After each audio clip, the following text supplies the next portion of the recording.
Hola, yo soy Paola Moreno Román y este es el Yachajuarmi Podcast. Bienvenidos.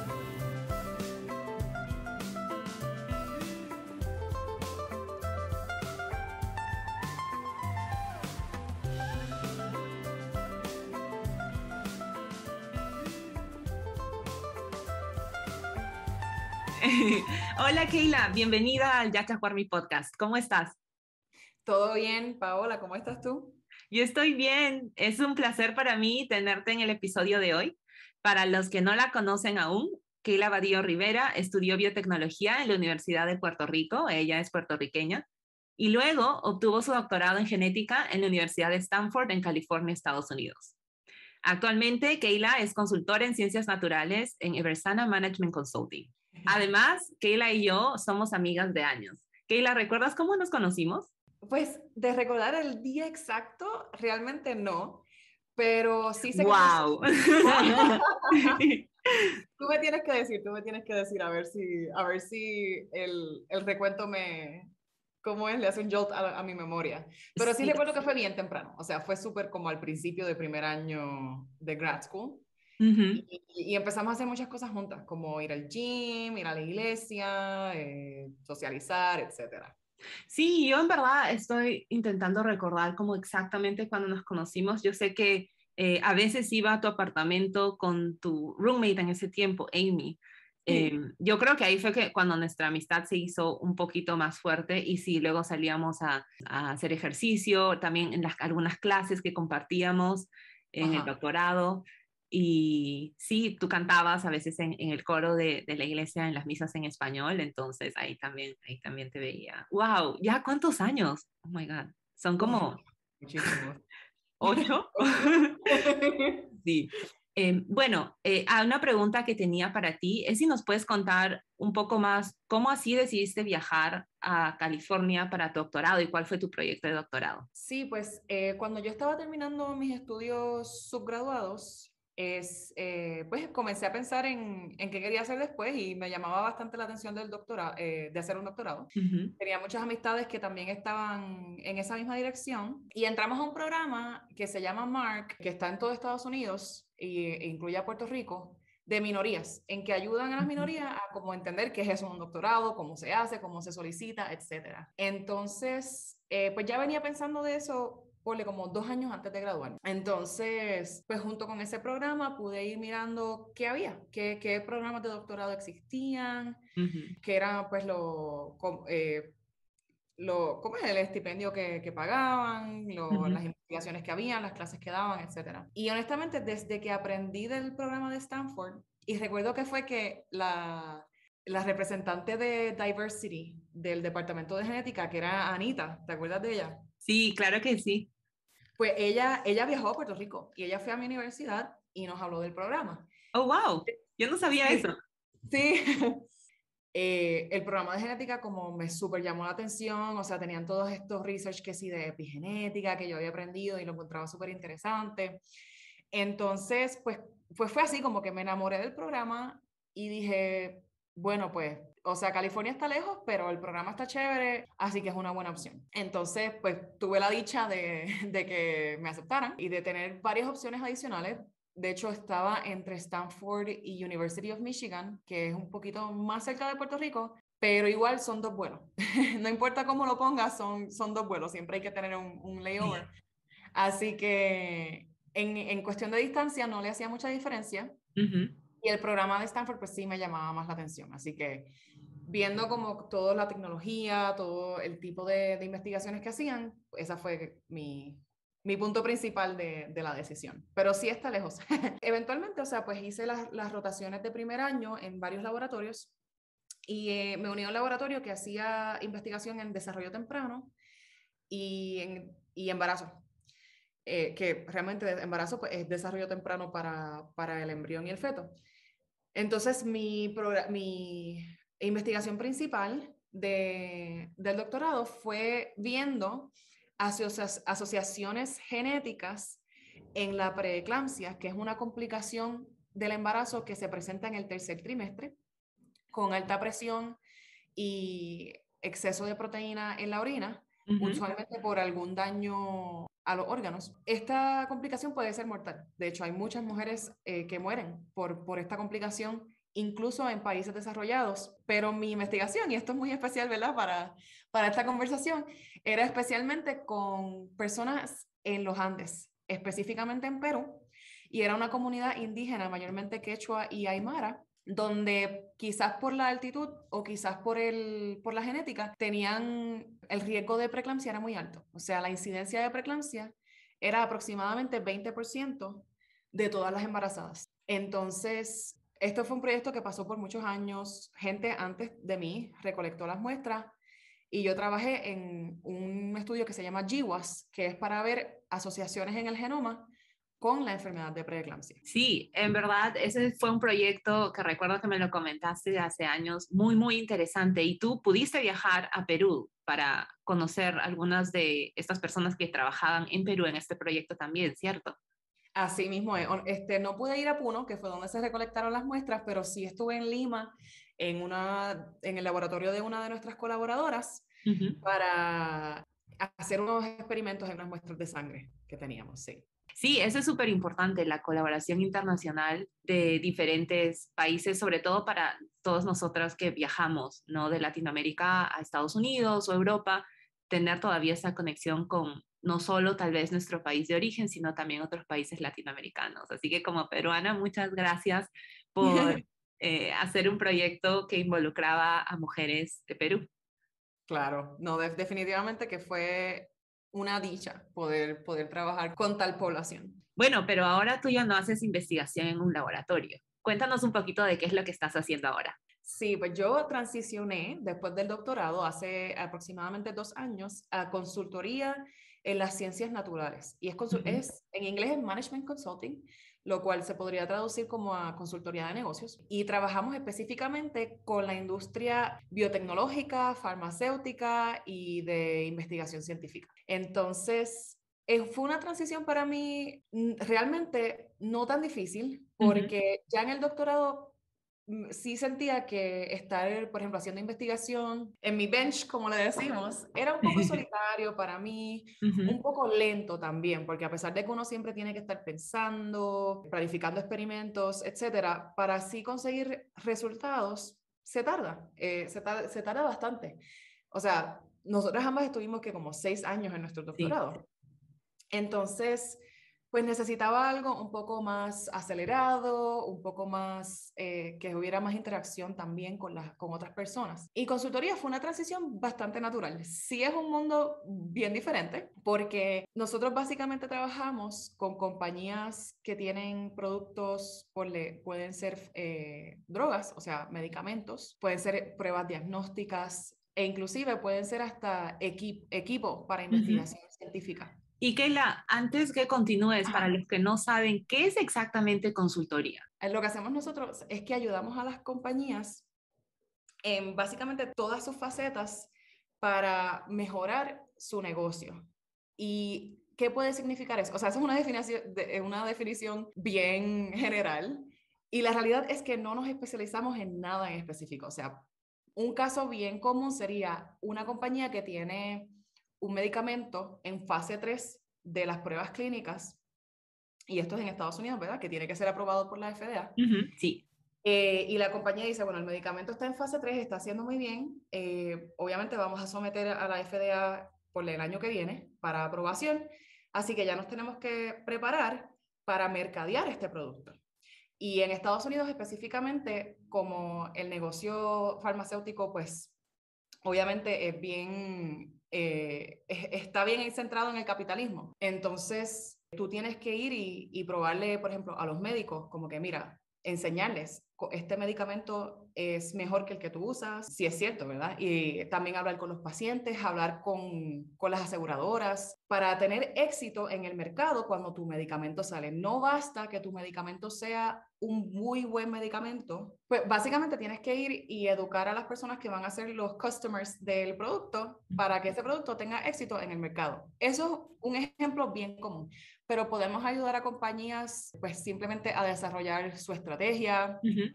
de negocios. Por ejemplo, podemos tener una compañía que quiera adquirir a otra compañía más pequeña, entonces lo ayudamos a tomar esa decisión de qué compañía adquirir. Sí.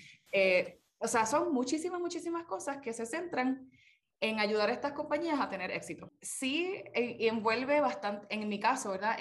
Sí involucra bastante conocimiento científico, porque muchas veces la estrategia está atada a la parte científica. O sea, por ejemplo, si estamos hablando de un medicamento, pues sí hay que hablar con los médicos y a ellos les interesa saber los resultados de las pruebas clínicas, mecanismo de acción, por ejemplo, de la droga, etcétera. Ahora mismo yo estoy trabajando con una compañía más de como research device, o sea, ellos tienen un equipo para hacer investigación de lo que le llamamos los omics, ¿verdad? Que es genómica, proteómica, etcétera. Entonces, pues sí, hay que conocer la faceta, la faceta técnica, la faceta más de la ciencia que hay detrás de eso, para uno poder entonces informar la estrategia adecuadamente. Sí, y eso es lo que tú mencionas. Bueno, gracias primero por explicar qué es consultoría y contarnos un poquito más del trabajo que realizas ahora, que es súper importante. Y es importante también hablar a algunos de ustedes que nos están escuchando, que tal vez aún no han comenzado el doctorado, quieren empezar, que hay muchos más caminos, además de continuar en investigación en academia, que es uno de ellos, es el trabajo que la realiza en consultoría. Otro tema del que no se habla mucho durante el doctorado es sobre maternidad, o al menos yo no recuerdo haberlo hablado casi con ninguna de otras personas en conversaciones cuando estaba en el doctorado. Y justo hace unos días hice una pregunta en nuestra cuenta de Instagram, ¿qué temas les gustaría que toquemos? Y algunos de ustedes mencionaron este tema en particular. Pues Keila, tú ahora eres mamá de un nene muy lindo, hermoso. Cuéntanos un poco de esta etapa y cómo influenció tu carrera también. Sí, bueno, la maternidad es todos los clichés que han escuchado de maternidad, eso es. Es hermoso, es mucho trabajo y es honestamente lo más rewarding que he hecho en mi vida. Y eso es de una persona que hizo un doctorado, o sea, honestamente nunca, tienes razón, o sea, en el doctorado realmente casi no hablamos de esto y ni se me pasó por la mente que fuera a ser mamá, especialmente en ese momento. Pero pues tuve mi bebé pandémico ahora. Y sí, o sea, me abrió la mente de una manera que no conocía. O sea, siento que mi corazón se expandió, que tengo más espacio para amar, que tengo más razones para ver la vida como algo hermoso. O sea, literalmente todos los clichés. Y sí, o sea, cambia la vida drásticamente, pero no de una manera que sea overwhelming. Digo, depende de la persona, ¿verdad? En mi caso, pues fue como una transición de que, ok, ahora mi vida es dedicada mayormente a mi hijo. Y no es decir que me vaya a olvidar de mí o de mi pareja, obviamente todo eso es importante, pero sí, pues siento esa responsabilidad y el gusto de tener la responsabilidad de cuidar de mi hijo. Lo que significa para el trabajo es que pues yo tuve la dicha de tener como un poco más de 4 meses de maternidad. La mayoría pagos, sí tomé como 2 o 3 semanas no pagas. Y cuando volví al trabajo me sentía preparada. Me sentía preparada para volver al trabajo, tener algo que fuera para mí y no 100% estar ahí para, ¿verdad? Todo el tiempo en las necesidades de mi bebé. Sí. Y entonces, pero es toda una manera nueva de organizarme. Todavía estoy como reaprendiendo mi trabajo porque necesito organizar mi tiempo de una manera distinta, organizar mis prioridades de una manera distinta y sobre todo comunicarme más en mi trabajo.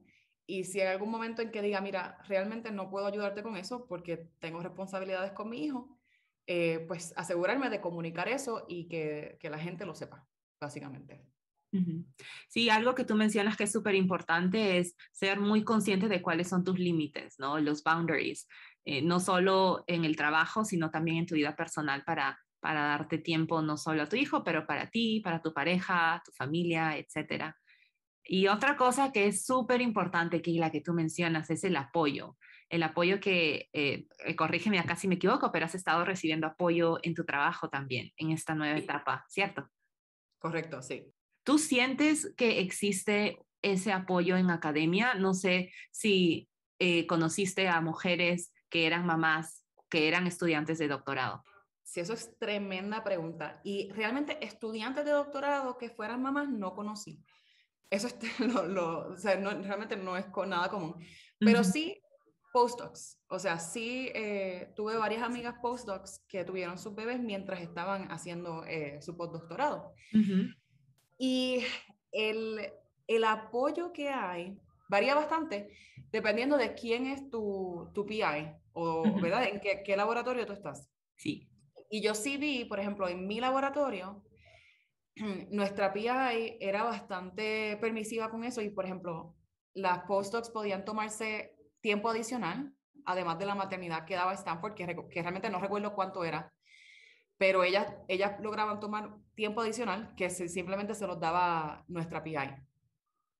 E igual, habían veces en que traían a su bebé al laboratorio. Si, por ejemplo, Ujú. había, alguna reunión de laboratorio importante, en ese tiempo no era tan común hacer las cosas por Zoom como es ahora. Sí.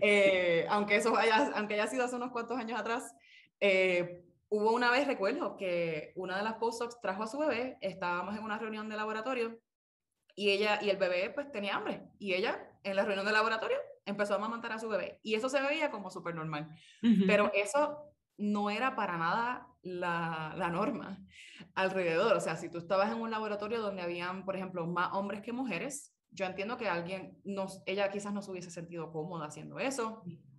Si el PI fuera hombre, igual no todos los PIs tendrían esa visión de hacer su laboratorio un lugar cómodo para las personas que son mamás. Y tampoco había mucha estructura en la universidad. O sea, había, por ejemplo, Stanford tenía su propio daycare, pero era muy difícil conseguir espacio. Y tampoco era o sea, un precio tan bueno para lo que ganan los postdocs. sí. Y muchas de estas personas, o sea, las dos personas en la pareja son postdocs, o sea, eran mujeres que sus parejas eran postdocs también, las que yo Ujú. conocí por lo menos.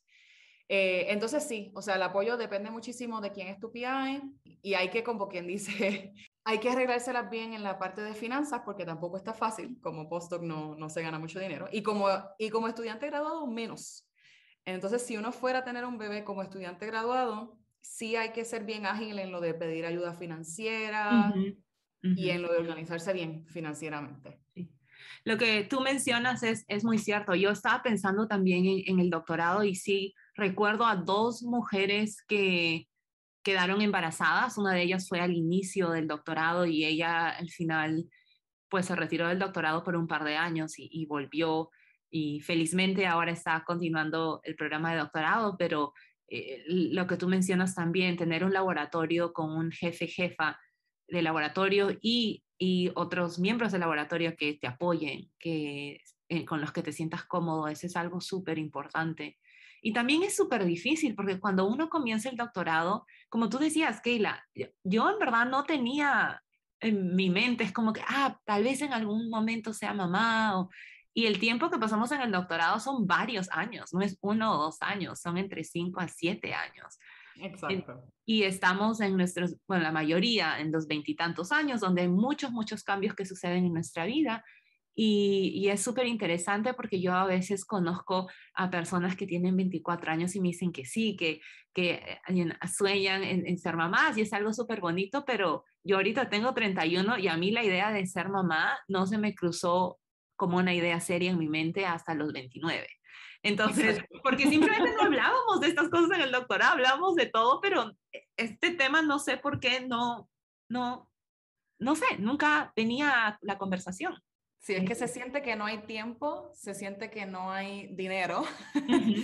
El factor tiempo, el factor dinero realmente es muy limitado en el doctorado para pensar en eso. Y tampoco está normalizado. O sea, lo Sí, que está normalizado es que, ¿no? que la gente espere a tener bebés luego del doctorado. sí, yo definitivamente creo que lo que tú dices es muy cierto. Tal vez ni siquiera se ve como una opción. Entonces, ¿para qué hablar de Exacto. algo que va a ser muy, muy difícil? Para todas aquellas mujeres que están en el doctorado o están comenzando y sí, desde ahora ya sienten ese deseo de que les gustaría ser mamás, tanto biológicas o por adopción, ¿tienes algún consejo para ellas? Sí, definitivamente. Y esto es un consejo realmente para todos. Ujú, Pero específicamente si están pensando en tener una familia, mamá o papás también, porque hay muchos papás que desean eso Sí, sí. desde muy temprano. Entonces, lo ideal sería, no necesariamente tienes que traer el tema con tu jefe o jefa de laboratorio, especialmente cuando estás haciendo las rotaciones, pero sí hablar con la gente del laboratorio y ver cuál es el apoyo que hay. Si tú eres una persona que quiere ser madre o padre durante tu doctorado, primero, obviamente, pues también tener las finanzas y saber que tienes el apoyo exterior para Ujú. eso, pero sobre todo hablar con la gente del laboratorio y ver si allá hay personas que han tenido hijos en ese laboratorio y cómo ha sido la cosa para ellos, si ha estado fácil, si han logrado terminar su doctorado o postdoctorado aún después de tener hijos. Y pregunta los más detalles posibles que pueda. Sí. Y esto es con todo, o sea, lo que sea importante para ti, asegúrate de que en tu laboratorio el jefe o jefa de laboratorio no lo vaya a ver como algo inaceptable, Ujú. básicamente. Y que sí vayas a tener ese apoyo si llegas a tomar esa decisión. Muchas gracias por esos consejos y es súper importante la comunicación, como mencionas, constante y la confianza también con tus jefe y jefa de laboratorio y miembros y tener una buena comunidad, ¿no? De apoyo, no solo de tu pareja, esté ahí o no, sino también de amigos, amigas que te puedan apoyar durante el proceso. Un Exacto. Y tema familia, de... si es Oh, posible. dale, dale. Y familia, si es posible. Sí, qué rico. Pero sí, pero a veces eso es un poco más difícil para nosotros, ¿no? Que estamos tan lejos de nuestra casa, pero siempre hay formas de hacerlo funcionar. Un tema del que hablamos muchísimo más durante el doctorado es salud mental. Y yo sé que ese tema es importante para mí, pero también ha sido muy, muy importante para ti y tú has sido un advocate, has advocado por este tema en particular. Cuéntanos un poquito más de cómo así esto se volvió tan importante para ti y el trabajo que hiciste en divulgación de ciencia y outreach en este tema. El tema se volvió importante más que nada por necesidad. Ujú, Y esto todas las personas de minoría que hemos hecho un doctorado lo conocemos muy bien. Y yo recuerdo que empezando mi doctorado sentía una ola de agradecimiento, ¿verdad? No es muy común para una mujer de Puerto Rico estar en California en la Universidad de Stanford haciendo un ujú, doctorado. Y sentía mucho agradecimiento, pero cuando la cosa se empezó a poner súper estresante, que fue bastante rápido, todavía sentía que no, yo debo estar solamente agradecida de estar aquí. ujú, Y la realidad es que hay que tener un balance. El agradecimiento es muy bonito y es muy necesario, pero también hay que reconocer cuando uno está, ¿verdad? Con mucho estrés, quizás teniendo pensamientos de depresión o de ansiedad, etcétera. Y recuerdo haberle preguntado a un colega, tuve la suerte de tener un colega puertorriqueño que tenía, pues rápido le tuve mucha confianza ujú.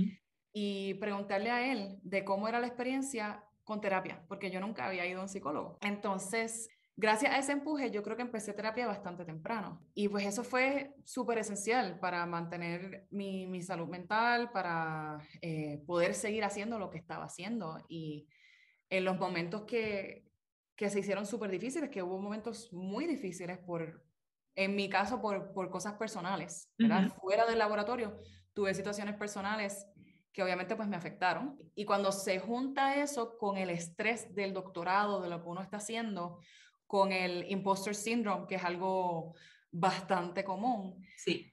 eh, pues sí, puede llegar a ser muy fuerte, puede llegar a ser muy fuerte y es importante tener mecanismos de cuidado, ¿verdad? De autocuidado, de saber lo que es ir a terapia, hablar con un psicólogo, hablar con tus amistades, etcétera. De lo otro que me preguntaste ¿verdad? Lo de advocate, Ujú, yo siento que donde más fui advocate, y déjame saber si tienes un ejemplo específico en mente, ujú. pero donde más me enfoqué yo fue en el aspecto que es un tema un poco más serio, ¿verdad? De lo que es el acoso por género y el acoso sexual en la academia. Y eso va de mano bastante cercano con la salud mental, porque si tú estás en un ambiente de acoso, obviamente tu salud mental se va a ver muy afectada y es muy posible que ni siquiera puedas terminar el doctorado y si lo terminas, que lo termines pues con mucho trauma. Y eso es parte de lo que afecta lo que le llaman el gender gap, especialmente en las posiciones altas, de personas que ya tienen su permanencia, por ejemplo, o personas en puestos administrativos, como decanos, Sí. jefes de departamento, etcétera. Y sí, o sea, sí estuve mucho tiempo en que estuve con grupos en Stanford haciendo charlas para concientización de que eso es algo que pasa, porque mucha gente ni siquiera piensa que es algo que pasa. Y también advocando para que haya más sistemas en su lugar para ayudar a las víctimas y para evitar que ocurra, simplemente para extraerlo de raíz, el problema. Si hay alguien que piensa que decir ciertos comentarios está bien, por ejemplo, está todo este tema de los microaggressions o las Sí. microagresiones. Ajá. Si piensan, ay, no importa, esto de las microagresiones es simplemente la gente siendo súper sensitiva o lo que sea, realmente no es cuestión de cambiarle la opinión a esas personas. Eso sería tremendo y hay esfuerzos los esfuerzos en ese ámbito son buenos, pero también que el sistema, la administración tenga su protocolo en lugar para que las personas, aunque piensen que no es un problema, sepan que no lo pueden hacer, punto. Y en el término de las microagresiones podemos ser un poquito más permisivos porque la gente no sabe, pero Sí. en términos de la agresión sexual, del acoso por género, etcétera, eso no debe ser permisible para nada. Sí. Entonces sí debe haber guidelines que sean claras en decir, mira, esto no está permitido y punto. Y si se hace, van a haber consecuencias. Entonces sí, pues tratando de todo eso para que el doctorado sea una experiencia placentera, ¿verdad? Estresante, pero placentera y cómoda en lo más posible. Sí, muchas gracias, Keila, por compartir todo esto. Y eso era exactamente a lo que me refería cuando te hice esta pregunta, porque yo fui testigo del trabajo de esas charlas que tú organizabas y del impacto también que tu presencia y el trabajo que hacías en este ámbito en específico, afuera del laboratorio, ¿no? En todo este tema de microagresiones y diferentes eventos de concientización que organizabas con respecto a este tema tan importante que a veces sí se habla en el doctorado, pero es muy puntual y muy discreto y no hay follow-up, no hay continuación en estas discusiones y esto es algo que se debe estar constantemente conversando porque así como tú, personas entran y personas se van del doctorado y es un tema que es súper importante y a veces es muy difícil de hablarlo o saber con quién te sientes segura o seguro para poder tener este tipo de conversaciones y contar este tipo de problemas que puedes estar experimentando. ¿Tienes algún consejo en particular a alguna persona que ha comenzado el doctorado, no sabe cuáles son los resources o las herramientas que existen en su universidad, a dónde podrían acudir y no se sienten cómodos con las personas alrededor de ellos o no confían en ellos para poder hablar de estos temas tan importantes? Pues mira, ahora con el Internet, usualmente las universidades van a tener su página web, ¿verdad? Un espacio dedicado a, mira, estos son todos los recursos que tenemos. Hay recursos de psicología, entonces tratar de simplemente, pues, comunicarse con esos recursos y ver cuándo se puede conseguir una cita con un psicólogo, cuán seguido se puede hacer, etcétera. Eso yo recomendaría hacerlo desde súper temprano. Lo otro es que si uno pasa por una situación personal como de acoso, por ejemplo, todas las universidades tienen un título 9. Entonces, acercarse, buscar, ¿verdad? Nuevamente, por internet, título 9 o Title 9 y escribirle un correo a la persona indicada que sea de ahí. Hay muchas, si hay preocupación de confidencialidad, siempre se puede preguntar. O sea, ponle que tú le escribes a título 9 y le dices, mira, tengo un problema, pero me preocupa la confidencialidad. Y ellos te pueden explicar cuáles son las políticas de confidencialidad y cómo se maneja eso. Igual pueden haber muchos otros recursos en su lugar y nuevamente la manera más fácil de encontrarlo es por una búsqueda web, pero también estar pendiente porque en las orientaciones y en las cosas que se hacen como especialmente para estudiantes de minoría, que hay muchos eventos, etcétera, muchas veces se promueven también esos recursos. Entonces, tenerlos en mente. Por ejemplo, yo un recurso que utilicé fue una oficina que se llamaba Graduate Life Office, la oficina de vida de estudiantes graduados. Y ese recurso fue buenísimo, pero igual yo creo que tuve que, en vez de buscarlo, fue que aprendí de ese recurso en algún evento y dije, oye, eso está chévere para que, ¿verdad? Para simplemente que te ayuden con situaciones personales mientras eres estudiante graduado. Muchísimas gracias, Keila, por compartir esas sugerencias. Y bueno, una de las últimas preguntas que tengo para ti es, y esto es como volviendo un poquito zooming out a algo más general de toda la experiencia del doctorado. ¿Cuál ha sido el consejo más útil que recibiste durante el doctorado? Yo diría que el consejo más útil fue que no me comparase con nadie. Y es muy difícil de hacer. Y es muy importante, sí.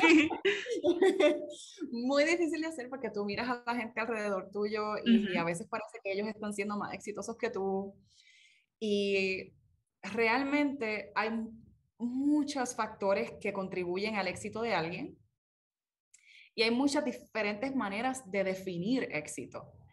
Entonces, si tú te dejas llevar por, bueno, pero tal persona ya publicó y yo ni siquiera he terminado todavía, ni siquiera tengo resultados, digamos. Ay. O sea, eso no es tu culpa. A lo mejor tal persona llegó y ya el proyecto existía y fue, o sea, y eso es muy común, ¿verdad? Y igualmente es muy común que tú llegues, empiezas el proyecto desde cero, no obtengas resultados y hasta tengas que cambiar de proyecto. O sea, hay tantas situaciones que están fuera de tu control que compararte con las otras personas no tiene sentido y lo que va a hacer es afectar más tu salud mental. Sí. Así que yo diría que ese fue el consejo número 1. Y tengo un número 2 que entiendo que también fue buenísimo. Y fue, únete a actividades extracurriculares desde el primer año. Porque mientras pasan los años no vas a sentir que tienes más tiempo. Vas a sentir que tienes menos tiempo. Entonces, mientras más temprano decidas controlar tu tiempo y controlar lo que haces con horas extracurriculares, más fácil se te va a hacer adherirte a eso y tener cosas que hacer que no sean solo el research, el doctorado, la investigación. Que tengas oportunidades oficiales para ir, moverte, pues, en mi caso, ¿verdad? Pues clases de baile, grupos de ejercicio, grupos de Biblia, de pensamiento, lo que sea, para que tengas algo para hacer fuera del doctorado y nuevamente eso es muy útil en el tema de salud mental. Sí, sí, es también tener esa comunidad de personas con las que te sientes en confianza, segura, donde puedes compartir diversas alegrías, pero también que van a estar ahí contigo cuando las cosas se pueden poner un poco color de hormiga. Sí. Exacto. Exactamente.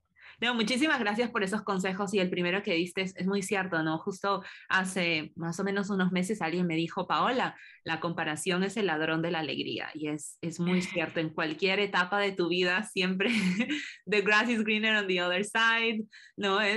Todo es más bonito en la vida de otras personas en comparación con la tuya, pero o sea, uno nunca sabe todo lo que está pasando en la mente, en la vida de otras personas, así que enfocarte en ti y aprender a celebrar también a tus amigos y amigas es súper importante, sí. Exactamente. Sí. Bueno, Keila, muchísimas gracias por tu tiempo, por compartir todas tus experiencias, tus consejos el día de hoy. Para todos aquellos que nos están escuchando y quieren contactarse contigo, ¿dónde te pueden encontrar? Sí, me pueden escribir al correo electrónico kmbadillo, B de B larga, ADILLO, kmbadillo@gmail.com, en confianza. Sí, sí. ¿Y algunas redes sociales que usas o solo tu correo electrónico? Estoy en Twitter, entonces esa es una posibilidad. Creo que mis otras redes están ahora mismo en privado. Me pueden encontrar en Twitter con el handle K, o sea, KEY, BAD, B-A-D. KEY, B-A-D. Y salgo como Dr. Keila Vadillo. Sí, doctora. Wow. Bueno, muchísimas gracias, Keila, por tu tiempo. Muchos saludos a tu esposo, a tu nene, a toda tu familia y hablamos muy pronto. Muchas gracias. Gracias a ti, Paola. Chao. Chao.